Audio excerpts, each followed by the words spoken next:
فاضل بریلوی رحمت اللہ علیہ فرماتے ہیں سونا جنگل رات اندھیری چھائی بدلی کالی ہے، سونے والوں جاگتے رہنا چوروں کی رکھوالی ہے۔ سونے والوں جاگتے رہنا چوروں کی، یہاں تو لوگ ہمارے عقائد کو تباہ کر رہے ہیں، صحابہ اور اہل بیت کے بارے میں، حضور کی نسبتوں کے بارے میں، اور ہمیں فکر نہیں ہے۔ اتنی دور لے جایا جا رہا ہے، اتنا فکری انتشار نہیں کہا۔ حضرت ربیعہ بن کعب کی وہ حدیث تو سارے لوگ سناتے ہیں کہ وضو کرایا کرتے تھے تو نبی پاک نے فرمایا کچھ مانگ لے، انہوں نے جنت میں نبی پاک کا پڑوس ہی مانگ لیا، یہ بخاری میں موجود ہے۔ لیکن وہ والی حدیث بھی پڑھو کہ جب نبی پاک نے انہیں کہا کہ ربیعہ تو مجھے وضو کراتا رہتا ہے، شادی کیوں نہیں کرتا؟ حضور نے نہیں فرمایا کہ اس کا ذاتی معاملہ ہے، میں شادی کراؤں گا، میں اس کام میں کیوں آؤں گا، شادی کیوں نہیں کرتا؟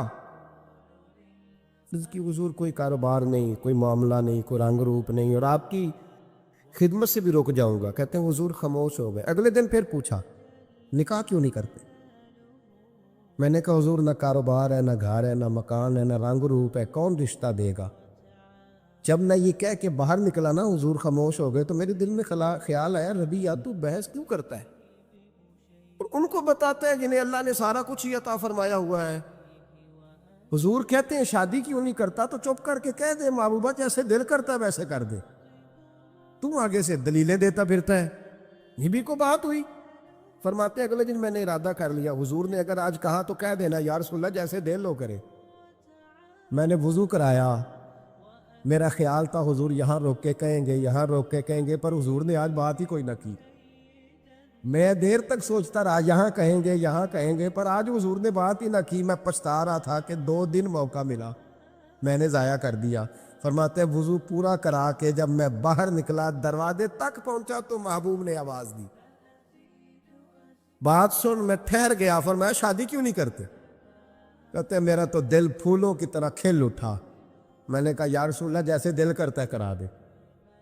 نبی پاک علیہ الصلوۃ والسلام نے فرمایا فلاں قبیلے کے سردار کے پاس جا، اسے کہا اپنی بیٹی کا نکاح تیرے ساتھ کر۔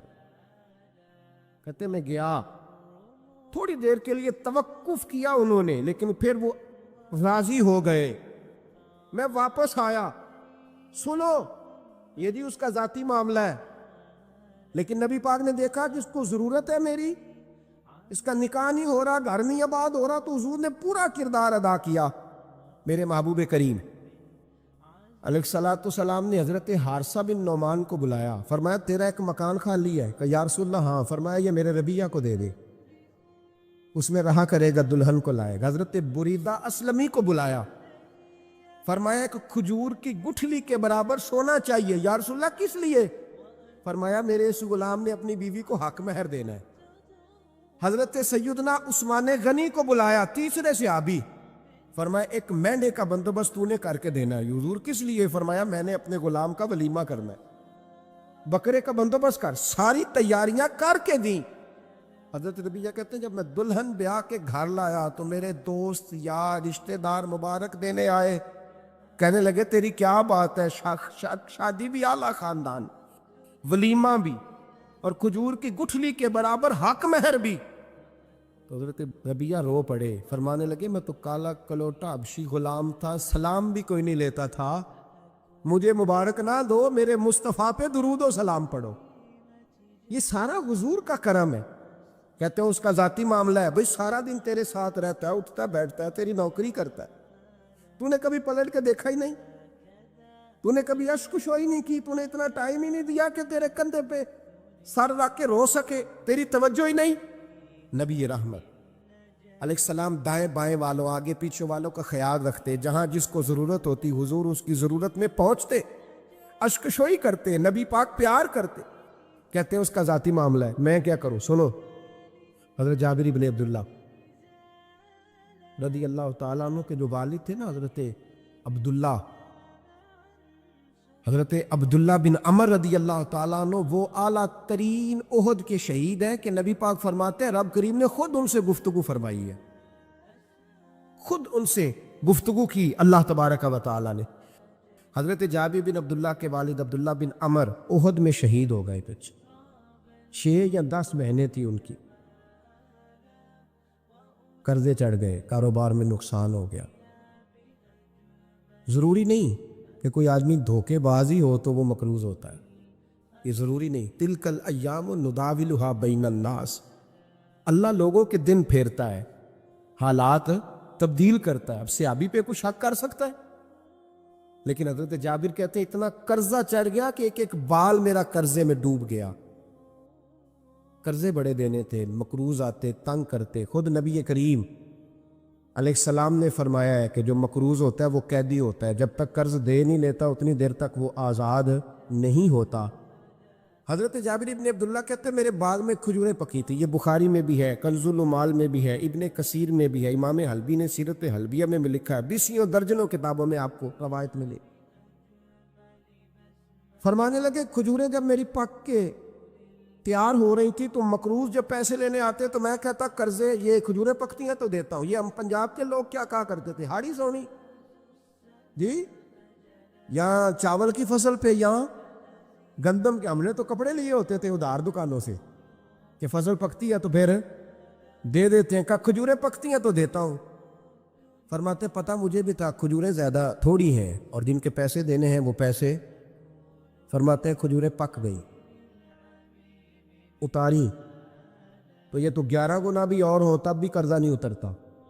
کہتے ہیں میں نے دوستوں سے، یاروں سے، رشتہ داروں سے، وہ جو کہتے ہیں نہیں کوئی حکم ہوا تو بتانا، پھر جس دن بندہ حکم بتاتا ہے اس دن کہتے ہیں آج سویرے ہی بچہ پیسے لے گیا، یہ تو 2 گھنٹے پہلے بتاتا تو تیرا کام، ہنس رہے ہیں آپ بیچ بیچ میں سے، 2 گھنٹے بس لیٹ ہیں آپ، بلکہ کئی تو پونے گھنٹے کا ٹائم دیتے ہیں، کہتے ہیں پونا گھنٹہ پہلے تو آ جاتا تو تیرا کام بس، اور جب بھی آپ فون کرو سے اگلی دفعہ کریں تو پھر شاید آدھے گھنٹے کا ٹائم دے دیں کہ آدھا گھنٹہ ہو گیا تو لیٹ ہو گیا، ورنہ کام بالکل تیار تھا۔ اور ہمارے زمانے میں تو دوستی قائم رکھنی ہے تو صرف اس سے رہ سکتی ہے جسے آپ کام نہ بتائیں، حالانکہ اس دوست کا کیا مطلب، دنیا تے جو کام نہ آیا اوکھے سوکھے ویلے، اس بے فیضے سنگی کولوں بہتر یار اکیلے، کیا مطلب ہے، کام بتایا تو رفو چکر ہو گیا، منع کیا ہوا اس بات۔ میرے رسول کائنات علیہ السلام کے صحابی کہتے ہیں سب سے کہا پر کسی نے نہ سنی، جب میں تھک گیا نا تو میں دروازہ رسول پہ چلا گیا، یا رسول اللہ، یا رسول اللہ، یا رسول اللہ، حضور قرضے زیادہ ہیں، کھجوریں کم ہیں، یہودیوں کے پیسے ہیں وہ مانتے نہیں، نبی پاک نے فرمایا ان سے کہو تھوڑے تھوڑے لے لیں باقی پھر دے، حضور نہیں مانتے۔ حضور کہہ سکتے تھے سلمان جاؤ بات کر کے آؤ، جاؤ بلال، صہیب جاؤ، کون جاتا ہے مقروضوں کی سفارش کرنے، کہتا ہے بھائی میں نہیں بیچ میں آؤں گا، اتنے پیسے اوہ ہو، میں اپنے موبائل فون بند کر جاتے، کو پوچھے نہ۔ لیکن نبی کریم علیہ السلام نے فرمایا سنو، خود رسول پاک، خود نبی پاک نے، حضور نے فرمایا چل میں تیرے ساتھ چلتا ہوں، چل میں تیرے ساتھ چلتا ہوں، مقروض کے ساتھ، امیر کے ساتھ نہیں، اس کے ساتھ نہیں جس نے پیسے لینے ہیں، بلکہ حضور مقروض کے ساتھ، گرے ہوئے کے ساتھ چلے، چل میں چلتا ہوں۔ یہودی تک گئے، فرمایا کچھ لے لے، یہ بیچارہ دھوکے باز نہیں الجھ گیا ہے، غربت، کچھ لے لے باقی پھر دے دیں گے، کہنے لگا سارے ہی لینے ہیں۔ جب اس نے بات نہ مانی تو پھر یہ اللہ کے رسول ہے نا۔ اعلیٰ حضرت فرماتے ہیں میرے کریم سے گر قطرہ کسی نے مانگا، دریا بہا دیے، دوربے بہا دیے۔ یہ دوربے کیا ہوتے ہیں؟ یہ مجھے پوچھا تھوڑے دن پہلے ایک شخص نے، آپ سنتے رہتے ہیں نا شعر، آپ تو ترجمہ پوچھتے ہی نہیں نا، کبھی پوچھ لیا کریں کہ اس کا معنی کیا ہے، کبھی پرچی لکھ لیا کریں تاکہ کوئی جب آپ سے پوچھے تو یہ دوربے کیا ہے، لفظ دوربے ہے ہی نہیں، اصل میں اعلیٰ حضرت کو پڑھتے نہیں نا لوگ، تو انہیں پتہ ہی نہیں وہ بات کتنی اعلیٰ، یہ لفظ دوربے نہیں ہے۔ اعلیٰ حضرت کہتے ہیں میرے قریب سے گر قطرہ کسی نے مانگا، دریا بہا دیے ہیں، دور بے بہا دیے، دور علیحدہ ہے اور بے بہا، دور کہتے ہیں ہیرے کو، ایک معنی ہیرا ہے، دور بے بہا، بے بہا کی تو سمجھ آتی ہے نا، دور بے بہا دیے ہیں یعنی ہیرے بے بہا دیے ہیں اسے، اب سمجھ آئی یہ بات کی، دریا بہا دیے ہیں، دور بے بہا دیے ہیں، یہ معنی ہے شعر کا۔ تو جب وہ نانا مانا یہودی، تو نبی کریم علیہ الصلوۃ والسلام فرمانے لگے نہیں تو پھر پورے لینے ہیں؟ کہنے لگا جی پورے لینے ہیں۔ حضور فرمانے لگے کل آ جانا، سارے دے دیں گے، پورے پیسے تیرے ملیں گے، تو آ جانا۔ حضرت جابر ابن عبداللہ کو حضور نے فرمایا کھجوریں اتار کے نا تو اپنے باغ میں ڈھیر لگا اور میں آیا۔ حضرت عمر حدیث کے راوی ہے، فرماتے بس رسول پاک چل پڑے، حضور نے کندھے پہ رومال رکھا، حضور چل پڑے، کوئی چٹائی نہیں بچھائی، حضرت جابر کہتے ہیں کوئی صوفہ نہیں رکھا، وہ پھولوں کے ہار میں حضور آئے، 2-3 چکر میرے باغ کے لگائے اور کھجوروں کے ڈھیر کے پاس بیٹھ گئے۔ فرمایا بلا جس کے پیسے دینے، بلا، اب تنگی داماں پہ نہ جا، اور بھی کچھ مانگ، بلا۔ فرماتے بندے کو بلایا، حضور نے فرمایا کتنے پیسے؟ حضور اتنے درہم دینار ہے۔ فرمایا کھجوریں تولتا جا اور دیتا جا۔ فرماتے میں دیتا گیا، میں نے کہا حضور اس کے پیسے پورے ہو گئے۔ حضور مسکرا کے فرمانے لگے چل 4-5 کلو کھجوریں اضافی دے دے، کوئی عرض نہیں۔ کہتے وہ بھی دے دی۔ حضور نے فرمایا بلا دوسرے کو، فرمایا اس کو بھی بلایا، تولتا گیا، دیتا گیا، حضور پورے ہو گئے۔ نبی کریم علیہ الصلوۃ والسلام نے فرمایا چل 4-5 کلو کھجوریں زیادہ دے دے۔ کہتے قرضے بھی دے دیے، 5-5 کلو کھجوریں بھی زیادہ دے دی۔ محبوب اٹھے، کچی زمین پہ بیٹھے تھے، حضور نے لباس مبارک کو جھاڑا، رومال کندھے پہ رکھا، فرمایا میں مسجد جا رہا ہوں، وہاں آ کے مجھے خبر دینا، وہاں آ کے مجھے بتلانا کہ جب میں آیا تھا تب کھجوریں زیادہ تھی کہ جب واپس گیا ہوں تب زیادہ ہے۔ وہاں مجھے آ کے اطلاع دینی ہے، بتانا ہے مجھے، وہاں آ کے میں جا رہا ہوں، مجھے بتانا ذرا وہاں آ کے۔ حضرت جابر ابن عبداللہ کہتے ہیں میں نے کھجوریں تولی، میں تھک گیا، میں تھک گیا، ڈھیر تو چھوٹا تھا پر وزن ہی بڑا نکلا۔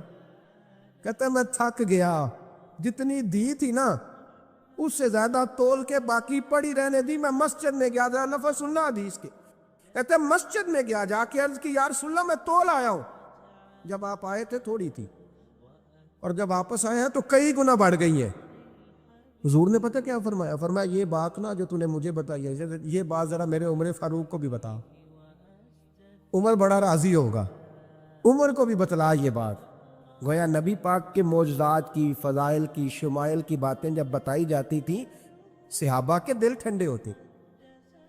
عمر کو بھی بتا، عمر راضی ہوں گے۔ جناب جابر ابن عبداللہ رضی اللہ تعالیٰ عنہ فرماتے ہیں میں حضرت عمر کے پاس گیا، میں نے کہا عمر میری یہ رائے تھی کہ جتنی میری کھجوریں ہیں 11 گنا اور بھی اتنی ہو تو پھر بھی قرضہ نہیں اترتا، لیکن سارے قرضے بھی اترے، 5-5 کلو کھجوریں بھی زیادہ دے دی اور پہلے سے زیادہ کھجوریں پڑی ہیں۔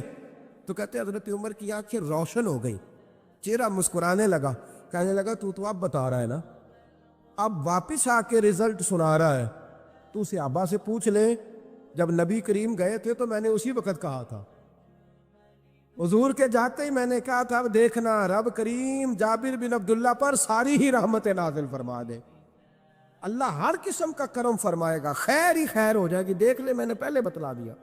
میرے نبی پاک سلام چھوٹی چھوٹی باتوں کا خیال رکھتے، چھوٹی چھوٹی چیزوں پر توجہ دیتے، خیال کرتے کس کو کس وقت کس چیز کی کہاں حاجت ہے، اس کی وہ حاجت پوری کی جاتی، اس کا دھیان رکھا جاتا۔ حضرت جابر خود فرماتے، یہ مسلم کے لفظ ہے، فرماتے ایک دفعہ میں حضور کے ساتھ جہاد پہ گیا تھا، میرا اونٹ کمزور تھا، میں پیچھے رہ گیا۔ ہمارے یہاں شرط لگتی ہے نا، اللہ تعالیٰ خیر فرمائے، ایک بھائی گاڑی خریدتا ہے پھر دوسرا چاہے زیور بیچے اس نے بھی خریدنی ہوتی ہے، ورنہ گھر میں گھسنے کی اجازت نہیں ملتی، بہت سارے خرچے۔ یہ جو جوائنٹ فیملی سسٹم ہے نا، اکٹھے جو ہاں بھائی رہتے ہیں 3 4 5 6، اس کے بہت سارے خرچے ضد کی وجہ سے بڑھ جاتے ہیں، اس نے کیا ہے تو لہذا میں نے بھی، ہوتا ہے نا جی ایسے، تو پھر اس ضد میں کو پیچھے پلٹ کے نہیں دیکھتا کہ چلو جو پیچھے رہ گیا اس کا بھی ہاتھ پکڑے ساتھ آ جائے، دوڑتے رہتے، اس میں بیچارے کئی تھک جاتے ہیں، کئیوں کے پیر دوڑ دوڑ کے سوج جاتے ہیں، بڑے مسئلے بنتے ہیں، لیکن پیچھے پلٹنے کو کوئی تیار ہے؟ اس دوڑ نے ہمیں تھکا کے رکھ دیا۔ مسلم میں ہے، جناب جابر ابن عبداللہ کہتے ہیں حضور کے ساتھ میں جہاد پہ گیا، واپس آ رہا تھا، میرا اونٹ کمزور تھا، بوڑھا تھا، بیمار تھا، سب لوگ آگے گزر گئے، میں پیچھے رہ گیا، کچھ میں پریشان رہتا تھا غربت سے، تو میں مایوس بھی تھا، ذرا پیچھے رہ گیا، پریشان تھا۔ فرماتے ہیں نبی پاک نے نا 2-3 دفعہ پلٹ پلٹ کے دیکھا، ادھر دیکھو، میں نے اپنی زندگی میں بڑے لوگ دیکھے ہیں، وہ امیروں میں چلے گئے، پیچھے پلٹ کے انہوں نے غریبوں کو کبھی نہیں دیکھا کہ وہ ایک دوست ہوتا تھا ہمارا جو ماڑا ہے، غریب ہے، پلٹ کے نہیں دیکھا۔ کہتے ہیں نبی کریم علیہ الصلاۃ والسلام نہ آگے گئے، سب سے آگے، حضور نے 2 4 5 دفعہ نہ پیچھے پلٹ کے دیکھا۔ جابر ابن عبداللہ کہتے ہیں جب میں نظر نہ آیا تو میرے محبوب کا انداز کریمانہ دیکھیں، حضور اعلانیہ فرمانے لگے، بھئی مجھے جابر نہیں نظر آ رہا۔ بے خبر ہو جو غلاموں سے، واقعہ کیا ہے؟ واقعہ کیا ہے؟ یہاں ہمارے استاد جب یہ حدیث پڑھا رہے تھے نا، یہ حدیث پڑھا رہے تھے تو اچانک رونے لگ گئے۔ میں نے کہا حضور کیا ہوا، رو کیوں پڑے؟ تو کہنے لگے یار سوچتا ہوں جو محبوب جہاد سے واپسی پر اپنے غلاموں کو نہیں بھولے، وہ میدان محشر میں کیسے بھول جائے؟ وہ وہاں بھی پوچھیں گے فلانا کدھر گیا، فلانا کدھر گیا، ایک ایک کا نام لیں گے، حضور نام لیں گے ہماری موج بن جائے گی۔ نبی کریم نے پلٹ کر کے دیکھا، جابر نہیں نظر آ رہے، حضور ان کا اونٹ کمزور ہے، پیچھے رہ گئے۔ حضور نے یہ نہیں فرمایا کہ ذرا آہستہ کرو ساتھ، یہ نہیں فرمایا، بلکہ نبی پاک نے فرمایا تم چلو۔ قافلہ چلتا رہا، حضور نے گھوڑا پیچھے کی طرف موڑا، سب سے پیچھے آئے۔ جناب جابر کہتے ہیں پیچھے میرے پاس۔ اس حکمت کو آپ سمجھیں، حدیث کے لفظوں پر آپ غور کریں۔ ایک کہہ کے کہنا ذرا اس کو میرے پاس لاؤ، یہ بات اور ہے، ذرا آہستہ ہو جب وہ بھی ساتھ مل جائے، لیکن یہ معنی اور ہے کہ غریب جہاں بیٹھا ہے اس کے پاس خود چل کے جانا۔ حضور خود پلٹ کے پیچھے آئے اور فرماتے میں جو کہ پریشان تھا تو محبوب میری طرف دیکھ کے فرمانے لگے اس کو دوڑاتا کیوں نہیں، پیچھے کیوں رہ گیا؟ تو کہتے ہیں مایوس بندہ، پریشان بندہ کبھی کبھی وہ اس طرح بولتا ہے کہ جیسے کڑ رہا ہے، تھوڑا سا نا سخت ترش باتیں بھی کرتا ہے۔ کہتے ہیں میں نے اس عالم میں نا، میں نے کہا حضور اس قابل ہوتا تو سب کے ساتھ مل نہ جاتا، کمزور ہے، ماڑا ہے، مہران ہے، اور وہ بھی پرانی جو چل ہی نہیں سکتی، یہ کہاں یا رسول اللہ دوڑے گا، اس قابل ہی نہیں ہے۔ حضور اس قابل ہوتا تو قافلے کے ساتھ نہ ہوتا۔ کہتے ہیں حضور نے میری طرف توجہ فرمائی، میں باتیں کر رہا تھا اپنے اندر کی پریشانی کی تو حضور مسکراتے جا رہے۔ حضور کے ہاتھ میں چھڑی تھی، فرمانے لگے ایسے ہی تو باتیں کر رہا ہے۔ نبی پاک نے اونٹ کی پشت پہ چھڑی لگائی اور فرمایا تو دوڑتا کیوں نہیں؟ بڑے ہلکے سے مسکرا، اوے تو دوڑتا کیوں نہیں؟ تو جناب جابر بن عبداللہ کہتے ہیں جو سب سے پیچھے تھا نا وہ سب سے آگے نکل گیا، وہ دوڑتا گیا، دوڑتا۔ فرماتے ہیں میرا چہرہ بھی عجیب سا، لوگ میرے انداز دیکھیں کہ یہ کیسے آگے نکل گئے، کیسے، کبھی نہ سوچ یہ کیسے نکل گیا، بس سمجھ لے آگے وہی نکلا ہے جسے مصطفیٰ کی تھبکی مل گئی ہے۔ تو یہ نہ کہ سیاست کر گیا، چلاکی کر گیا، بس تھبکی مل گئی تو بات بن گئی۔ کہتے ہیں میں نکل گیا آگے، حضور کی تھبکی جو ملی تھی۔ حضرت جابر ابن عبداللہ کہتے ہیں حضور گھوڑا دوڑا کے میرے پاس آئے، خود حضور نے میرا اونٹ تیز کرایا نبی پاک کی برکت سے۔ تو قریب آ کے فرمانے لگے ٹھہر جا یار، ہم بھی تیرے قافلے میں، ہمیں بھی ساتھ لے لے۔ فرماتے اب تو میں رو ہی پڑا کہ خود بھیک دے، خود ہی کہے منگتے کا بھلا ہو، ٹھہر جا یار ہمیں بھی ساتھ لے لے۔ جناب جابر ابن عبداللہ رضی اللہ تعالیٰ عنہ فرماتے ہیں کہ جگہ پڑاؤ کیا، رکے، ٹھہرے کھانے پینے کو، نماز پڑھنے۔ نبی کریم نے مجھے بلایا، میں حاضر ہوا تو کہا یا رسول اللہ حضور حکم؟ تو محبوب فرمانے لگے جابر یار تیرا اونٹ میں نے نرالا ہی دیکھا، بوڑھا ہو کے سب سے آگے نکل جاتا ہے، بیمار ہو کے، کمزور ہو کے۔ کہتے ہیں میں چہرہ دیکھتا جا رہا ہوں کہ حضور سارا ہی پتہ ہے آپ کو، میں کیا عرض کروں؟ تو محبوب فرمانے لگے پسند آ گیا، بیچ نہیں دیتے میرے ہاتھ؟ کہا یا رسول اللہ آپ رکھ لیں، حضور آپ کا یہ۔ فرمایا نہیں میں پیسے دوں گا۔ کتنے کا ہے؟ کہا یا رسول اللہ آپ رکھ لیں۔ فرمایا پیسے دوں گا۔ یا رسول اللہ مارکیٹ میں جاؤں تو 6-7 دینار کا بکے گا۔ فرمایا نہیں بھائی میں تو پورے 10 دوں گا، 6-7 نہیں، میں تو پورے حساب سیدھا، 6-7 کا کیا حساب ہوا، 10 پورے کا۔ حضور پھر بندہ نوازی ہے نا، کون بول سکتا ہے؟ حضور نے فرمایا بلال تیرے پاس 10 دینار تھے؟ حضور ہیں۔ فرمایا ان کو دے دو، اونٹ کے پیسے رکھ لو اور مال نہ مدینے جا کے دے دے۔ جابر ابن عبداللہ کہتے ہیں میں مدینے گیا شام کو، میں نے نا کبھی اپنے اونٹ کی اتنی خدمت نہیں کی جتنی اس دن کی۔ میں نے اسے بڑے پیار سے نہلایا، میں نے نئی رسی خرید کے اسے نکیل ڈالی، آج محبوب کی بارگاہ میں لے کے جانا ہے۔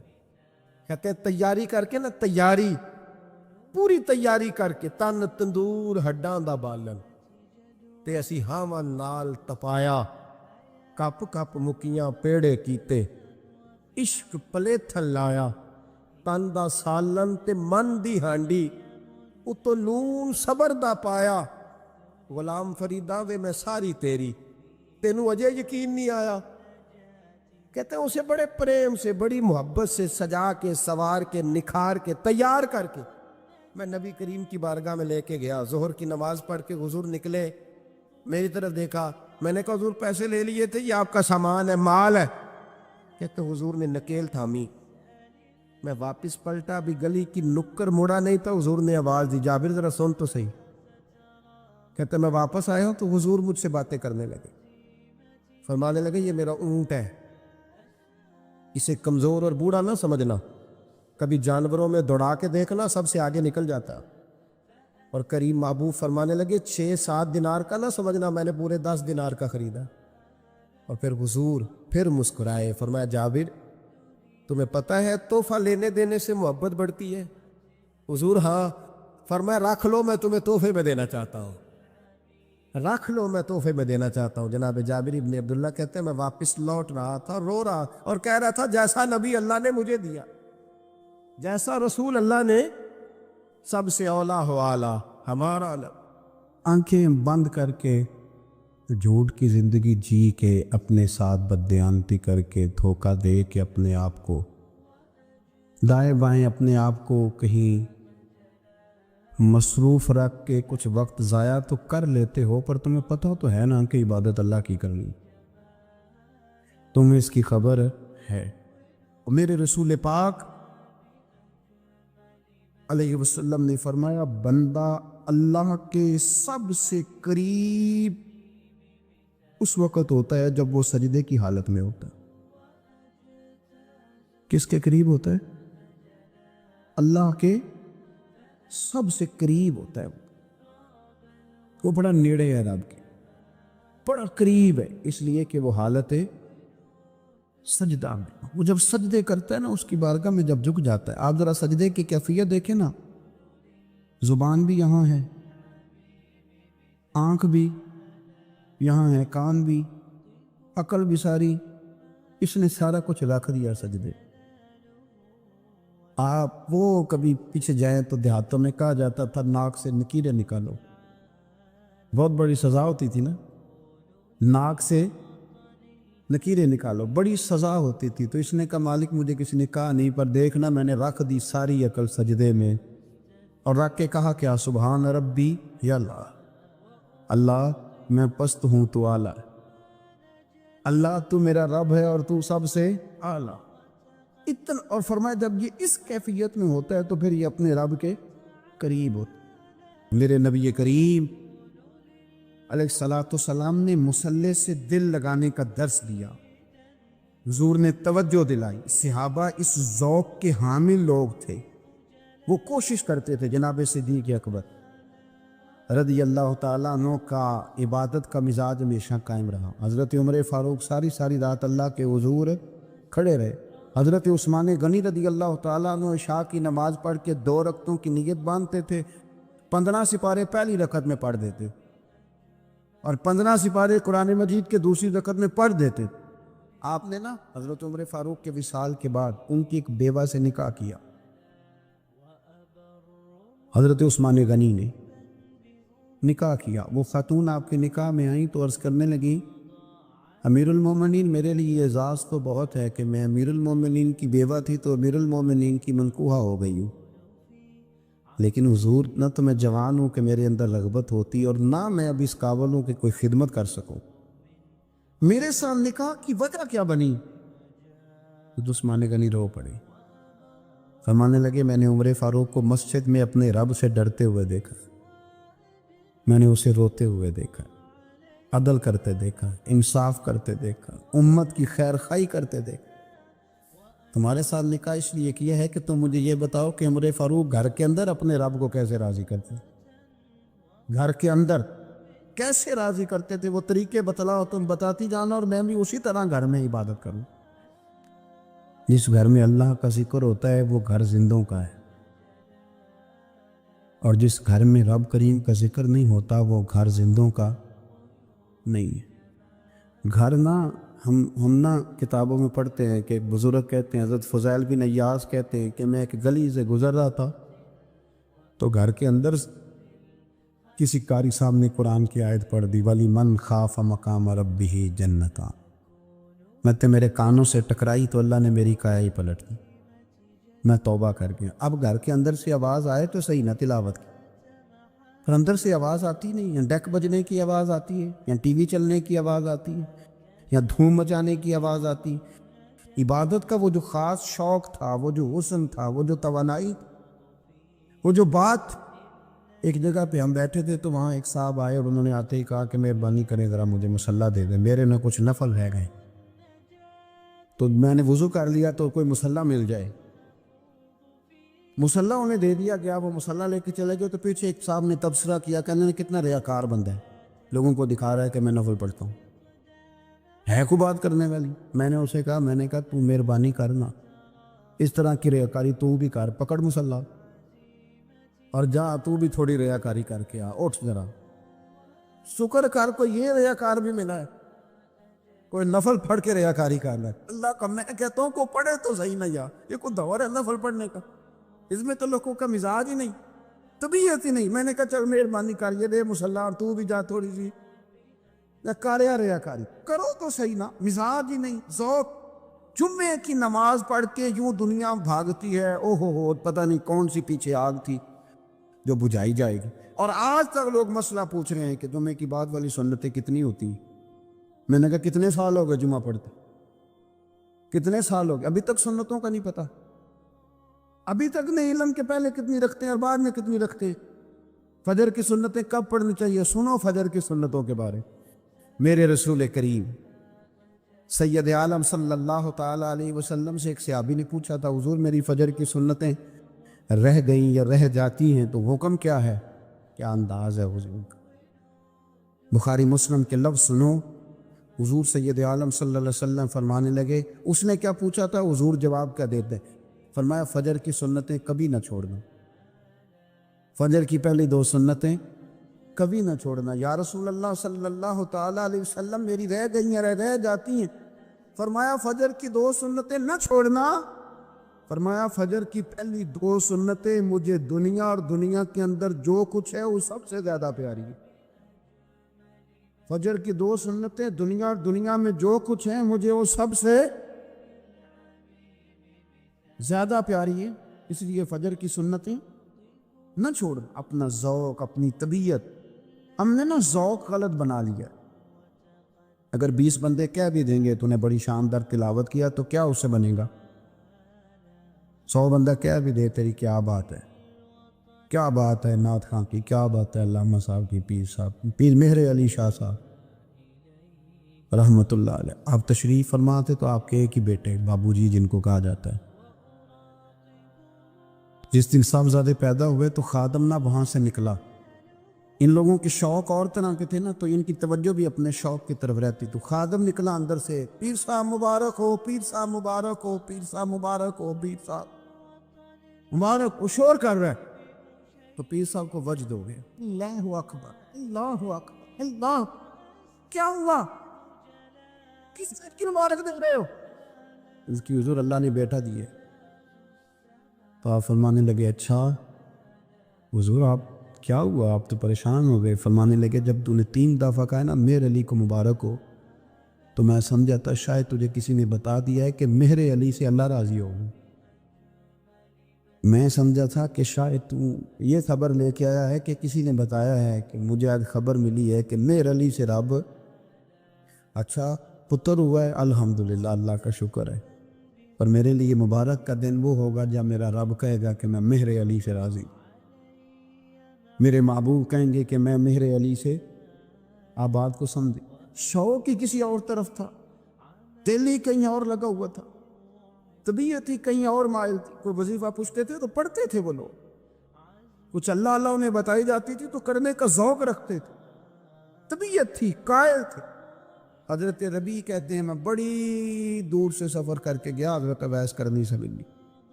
بڑی دور سے، اور جب میں پہنچا تو فجر کا وقت تھا، تو حضرت اویس کرنی کو میں نے پا لیا، تو وہ نماز پڑھ کے نا قرآن شریف لے کے بیٹھ گئے۔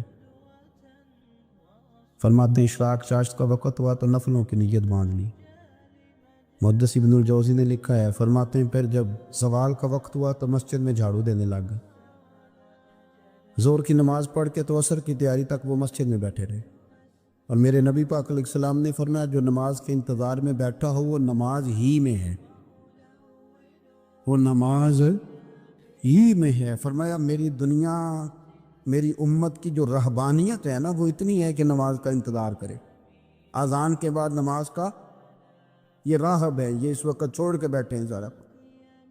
فرماتے ہیں عصر تک انہوں نے اللہ اللہ کی، پھر مغرب تک کی، عشاء کی نماز ہوئی تو نماز پڑھی تو وہ تھک گئے۔ اب مجھے وہ فارغ ہوں، مصلی چھوڑے تو میں ملاقات کروں نا، کہ آپ حیران نہ ہو کہ اتنی دیر بندہ کیسے اللہ اللہ کر، ہم نے کی نہیں نا اس لیے ہم پریشان ہیں۔ جو عادی ہوتے ہیں وہ کر بھی لیتے ہیں، وہ یہ کام، میری بات کی سمجھ آ رہی ہے؟ جب جاتے ہو کسی دفتر میں تو 8 گھنٹے کھڑے رہ لیتے ہو نا، مجبوری ہوتی ہے تو کھڑے رہا جا سکتا ہے۔ پاسپورٹ کا دفتر، بولیے، امیگریشن کی لائنوں میں، اور میں نے تو ایمبیسیوں میں بندے 12 گھنٹے پہلے جا کے کھڑے دیکھے، رہ لیتے ہیں کھڑے۔ تو اگر ان کاموں کے لیے رہا جاتا ہے تو اللہ رسول کے لیے بھی کھڑے رہا جا سکتا ہے۔ تو فرمانے لگے کہ جب عشاء کی نماز کے بعد آخر انسان تھے، تھک گئے، نیند کا غلبہ ہوا تو تھوڑی ایسے آنکھ بند ہوئی تو کھلی تو رونے لگے۔ حضرت ویسے کر دیا، رو کے کہنے لگے مالک مجھے غافل تو نہ کر، ابھی میں نے کیا بھی کچھ نہیں، دن ختم ہو گیا، کوئی نفل نہیں، کوئی اللہ اللہ نہیں، اللہ مجھے غافل نہ کر، میری مدد فرما۔ فرماتے ہیں جب وہ روئے تو میرے ساتھ جو شخص تھا میں نے کہا اٹھو چلیں، کہنے لگا حضور ملا نہیں، فرمایا جو میں لینے آیا تھا وہ مجھے مل گیا ہے، جو میں ان سے سیکھنے آیا تھا وہ مجھے نصیب ہو گیا، اب اور میں نے کیا لینا، ختم ہو گئی بات، اٹھو چلیں۔ اللہ کے بندوں نے حضرت ربیعہ بن کعب اسلمی رضی اللہ تعالیٰ عنہ فرماتے ہیں، کہتے ہیں جب بنو قریظہ اور بنو نذیر یہودیوں کے ساتھ حضور علیہ السلام نے جنگ کا اعلان فرمایا تو وہ دشمن ہو گئے، ہمیں خطرہ تھا کہ وہ رات کو کہیں محبوب کو تکلیف نہ دیں، تو کچھ لوگ نا تلواریں لے کے نبی پاک کے دروازے پہ پہرے داری کرتے تھے۔ گن مین رکھنا حرام نہیں، اگر کسی کو واقعی خطرہ ہو تو اس کے لیے سنت بھی ہے۔ حضرت علی المرتضیٰ تلوار لے کے حضور کے گھر کا پہرا دیتے تھے۔ حضرت ربیعہ بن کعب اسلمی رضی اللہ تعالیٰ عنہ فرماتے ہیں کہ رات میری ڈیوٹی تھی کہ میں حضور کے گھر کا پہرا دوں گا، تو فرماتے ہیں میں باہر سن رہا تھا، ساری رات ہی میرے نبی پاک نے اللہ کی تسبیح پڑھی، ساری رات، کبھی تسبیح، کبھی تہلیل، کبھی تحمید، کبھی تکبیر، ساری رات۔ فرماتے ہیں ساری رات حضور پڑھتے رہے اور ساری رات ہی میں سنتا رہا، مجھے اونگ آ گئی، میری آنکھ لگ گئی، حضور ابھی پڑھ رہے تھے، میں تھک کے سو گیا۔ اور فرماتے ہیں جب میری آنکھ دوبارہ سے کھلی تو میرے کانوں میں پھر کوئی چیز گونجی، تو میں نے کان لگایا تو میرے حبیب ابھی بھی اللہ کو یاد کر رہے، ساری رات حضور رب کی عبادت کرتے۔ اسی لیے تو کہا یا ایھا المزمل قم اللیل الا قلیلا، ابھی ساری رات تو نہ جاگا تھا، تھوڑا آرام بھی کر لیے گا۔ میرے بھائی اپنا مصلی، اپنی عبادات، اپنے وظائف، اللہ اللہ جو آپ نے کسی سے سیکھی ہے اس کو کبھی کمزور نہ ہونے دیں۔ شجرہ شریف جو کسی بزرگ سے آپ لے لیتے ہیں تو کیا رسم ہے کوئی؟ اس پہ کچھ لکھا ہوتا ہے، وہ پڑھنے کے لیے دیا جاتا ہے، اس پہ لکھا ہوتا ہے کہ یہ اللہ اللہ آپ نے کرنی ہے۔ انسان پر اگر کوئی شخص نیکی کر دیتا ہے، احسان کر دیتا ہے، تو انسان اس کے سامنے پھر گردن نہیں اٹھا سکتا، یار یہ میرے مشکل وقت کا دوست ہے، اس نے میرے ساتھ نیکی کی، کبھی بھی گردن نہیں اٹھائے گا، جھکا کے رکھے گا۔ تو اگر عام کوئی نیکی کر دے تو اس کے سامنے انسان کبھی گردن نہیں اٹھاتا، تو جو رب ساری نعمتیں عطا فرمائے، جو کہے کہ تیری تخلیق میں نے کی، تجھ سے پہلوں کو بھی پیدا میں نے کیا، تیرے لیے زمین کا بچھونا بھی میں نے بچھایا، آسمان کی چھت بھی میں نے لگائی، تیرے لیے زمین سے ساری اناج کو، پھل کو، کھیتیوں کو نکالا بھی تیرے لیے۔ اب تو اس طرح کر کہ تو میری عبادت کر، تو میری بارگاہ میں جھک جا۔ بہت سارے نشے لوگوں کو لگے ہوئے ہوتے ہیں، ہر آدمی کوئی نہ کوئی نشہ کرتا ہے، کوئی دولت کا کرتا ہے، کوئی شہرت کا کرتا ہے، کوئی اپنی تعریف کا نشہ کرتا ہے، دو چار لوگوں سے تعریف سن کے مطمئن ہو جاتا ہے۔ ناراض تو نہیں ہو گیا اس جملے سے؟ آپ کرتے ہیں لوگ دولت کا نشہ بھی، یہ جب نقصان ہوتا ہے تو بندے بیمار نہیں ہو جاتے؟ پیسے ڈوب جاتے ہیں تو لوگ بیمار نہیں ہو جاتے؟ تو اس کا مطلب یہ ہوتا ہے کہ نشہ ٹوٹ گیا ہے۔ اب بہک ہوئے ہیں نا تھوڑے سے تو کانپتے ہیں، تڑپتے ہیں، پریشان۔ نشہ ہی اسی طرح ہی کرتا ہے نا، نہیں ملتا تو پریشان ہوتا ہے۔ یہ سارے نشے ہیں، مختلف قسم کا نشہ۔ ہم مانتے نہیں اس بات کو، تسلیم نہیں کرتے، کیونکہ تسلیم کرنا بڑا مشکل کام ہے۔ اس کے لیے تو بڑی ساری چیزیں جو ہے وہ دبوچ کے اور بڑی سارے رستے پھلانگ کے آنا پڑتا ہے، تو بڑا مشکل ہے ماننا، ورنہ کرتے ہیں ہم، ہمارا مزاج ہے۔ یہ گھومنے پھرنے کا، دنیا دیکھنے کا بھی ایک نشہ ہے، یہ بہت ساری باتیں کرنے کا بھی ایک نشہ ہے، گپ شپ کا بھی ایک نشہ ہے۔ دو چار لوگوں کی جب تک پگڑیاں نہ کھول لیں، بعض لوگوں کو نیند نہیں آتی۔ یہ غیبت کا، چغلی کا، بددیانتی کا، یہ بھی ایک نشہ ہے۔